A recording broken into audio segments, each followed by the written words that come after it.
The $1 million game. A $1 million minimum buy-in for any poker player that wanted to sit at the table. There were highs, there were lows. I quit. There were records broken and drama on and off the felt.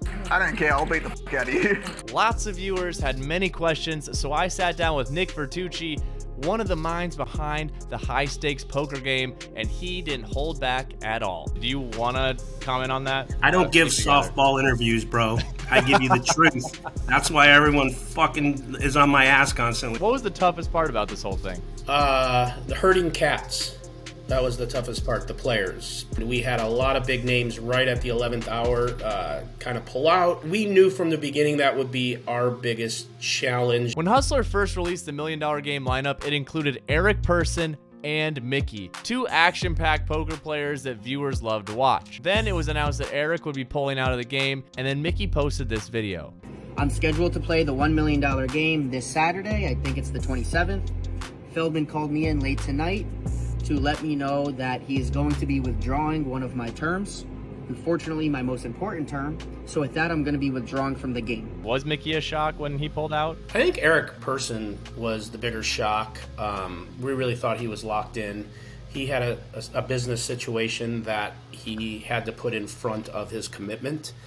Yeah, that one shocked me. The other one did not shock me. The Mikki one didn't shock you? No. When I first heard Nick's response about Mikki, I had to follow it up because I enjoy watching Mikki play, and I was worried there was some sort of beef between the two. Each person might interpret his answer a little differently. Are you guys on solid terms? Like, can we expect to see Mikki back on Hustler? Yeah, I mean, if Mikki wants to play and brings the finance to do it, and we think it's plus EV to have him on that show or that lineup, there's no beef with Mikki. Finally, night one was here, the moment everybody had been waiting for, the $1 million game.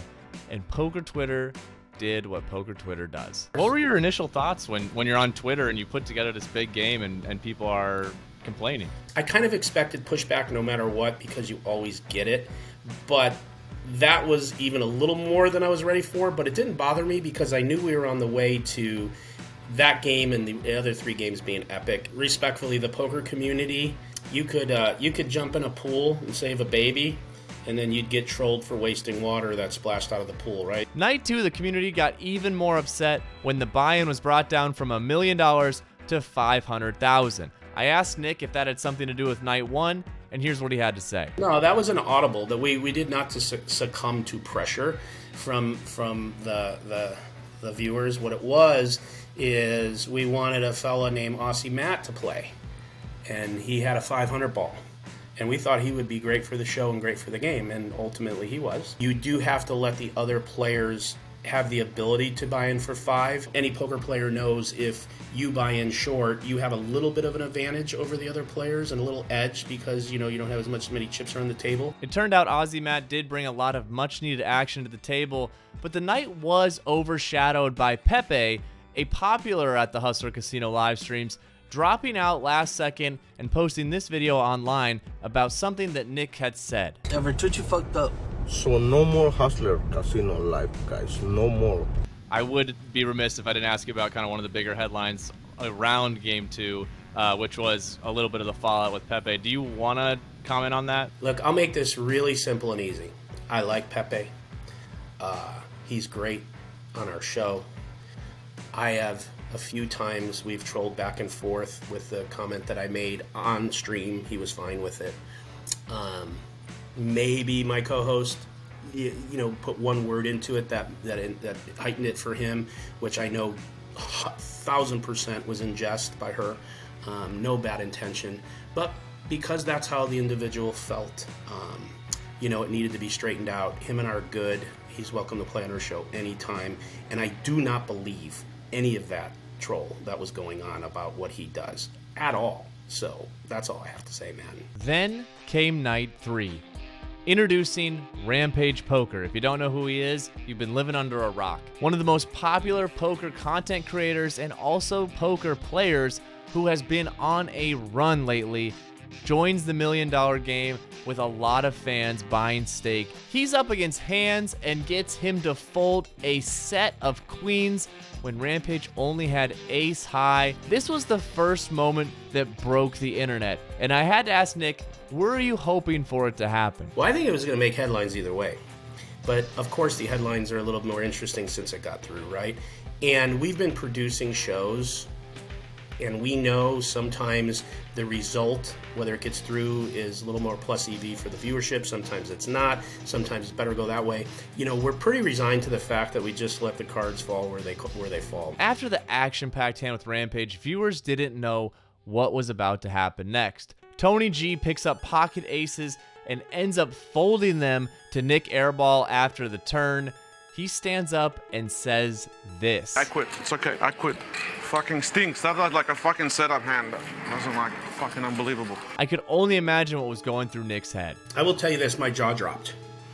It literally dropped. I'm like, is this really happening? I can tell you right now, by no means did he mean that. You know, we've spoken after. It's theater. No offense, but if you're going to overplay your aces on a board like that, you're going to get beat a lot. Viewers thought they had seen it all. A major bluff, a major meltdown, but no one was ready for Wesley versus Huss, and it exploded. What's your mom's name? I don't care. I'll beat the fuck out of you. Huss said that he wanted to physically hurt Wesley. Wesley said something about Huss's mom, and the floor was brought in multiple times to try to cool down the situation. People who play poker and are on the felt long enough in private games or casino games, and this is a private casino game, these things happen. People go after each other. People have beefs, and they acquire beefs during the middle of games, and they troll each other, and, you know, one guy doesn't want to back down, and then it gets nasty like it got nasty, and, you know, it is what it is. And we don't want to promote it or like encourage, like, keep doing that. We will send in the floor men, knock it off, like, stop it, go take a break. I mean, we really are trying to stop it. We don't want any particular player to be abused because of clicks or views, but at the same time, sometimes you can't stop it. This spilled over into a Twitter Spaces that night, which went completely off the rails. Oh my God. Yeah, no, we could do a whole show on that, bro. If you want to do your own deep dive on what was said in there, I strongly encourage you to do so. I'm not going to get into it on this video. Obviously, the next day, I tuned into your pregame show. I just see Veronica on there. You're not on there.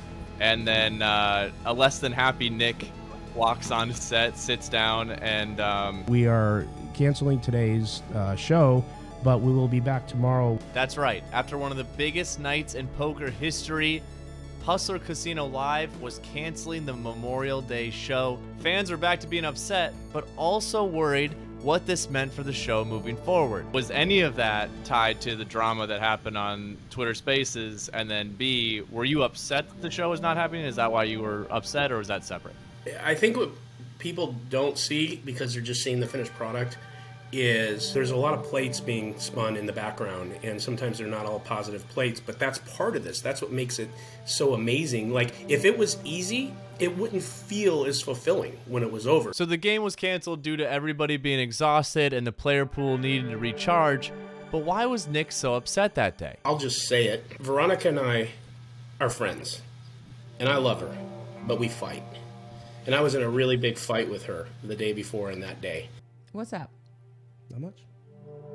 Not much? You got nothing to say? We haven't talked in a week. Even now, we're mad at each other right now. Knowing this is why Vertucci was upset makes a whole lot more sense, because the next night went off without a hitch. They brought in Tom Dwan and Doug Polk, both superstars in the poker community, and they packed a punch. Doug Polk probably was the star of the $1 Million Game if it comes to personality, table talk, being down a milli and still being engaging, and his interviews were great. He was easy to work with, so I'll give Doug the #1 participation trophy for sure, whatever that means. Doug played in multiple pots that went viral, sometimes up against Tom, and Tom had one of the biggest hands of all time in poker history up against Wesley. If you want to watch the whole hand, check out Hustler Casino Live on YouTube. They have every highlight from that night, including the famous $3.1 million record-breaking pot. But the thing I wanted to ask Nick about was, what happens to Wesley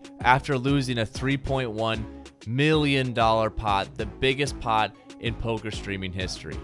I checked on Wes to make sure he was good, and he I don't know if he was just giving me customer service, but he said he was happy with his bluff, he was happy with what happened, and he was just fine. So as far as I know, he's fine, unless, you know, unless he suppresses shit and he doesn't tell you the truth, but that's what he told me. I don't know personally if the pressure of the trolling got to him with his tight range VPIP stuff that Huss was on his ass. I don't know if that played part of it. Maybe it did, maybe it didn't. Why he just decided to triple and just go what he did. Hey, it took a lot of guts. Took a lot of guts. One of the most iconic parts about this hand is that Durr's card reader was not working, so we as viewers didn't know what hand he had until the river. I asked Nick if that was an intentional part of the production. I wasn't up in production. I rarely go up in production when they're working. I had no clue. I mean, I really thought it'd be kings or aces. To be honest with you, queens is a freaking tough call, bro. Lastly, I had to ask Nick, when can we expect the next $1 million game? By next year, around the same time, I think we might see something like that again. I don't see why we wouldn't lean back into that. It was pretty cool to do it. I think we could do it again, for sure. And I think if we did, it would probably be around the same time frame. I think it was a perfect lead into the WSOP. Perfect timing to launch into that. So if we do it again, it'll be around that time, I believe. If you want to see the entire interview with Nick, check it out on my page. I'm going to be posting it at the same time I do this video. If you want to see the hands we talked about, go to Hustler Casino Live's YouTube page. They have every single $1 million session. You can watch them for free. Special thanks to Hustler Casino Live and Nick Vertucci for sitting down. Very excited to see what comes next.